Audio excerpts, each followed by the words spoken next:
আজকে 23 তারিখ। একটু আগে দেখালাম পুরো আকাশের মধ্যে পরিষ্কার নীল আকাশ দেখা যাচ্ছে, হালকা হালকা মেঘ হয়েছে আর সূর্য দেখা যাচ্ছে। ঠিক আছে, একটু পরে ভিডিও এখানে কাট করে দেখাচ্ছি।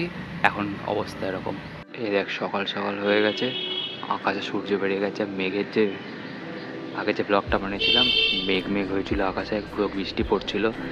2-3 দিন ধরে বৃষ্টি হয়েছে। এখন পূজা পূজা মেঘ হয়েছে, কেটে গেছে আকাশ, পুরো কেটে গেছে, পূজা পূজা মেঘ এসছে হালকা। আর এখন এই সেম পরিবেশ, সেম জায়গা থেকে ভিডিওটা দেখাচ্ছি। এই পাখি উড়ে যাচ্ছে, মাছরাঙা পাখি উড়ে যাচ্ছে।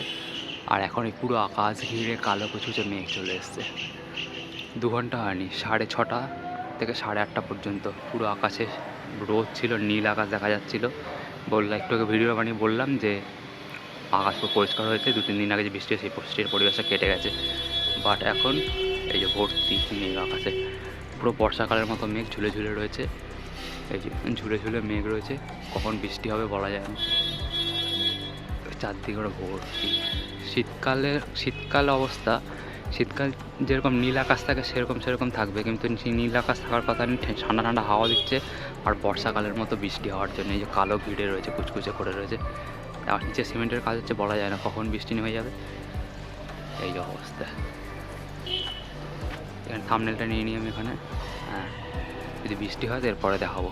কলকাতা ঠান্ডা এই বছর মানে অনেক বেশি বৃষ্টি হয়েছে। সকাল থেকে সূর্য ছিল, এখন সূর্য নেই।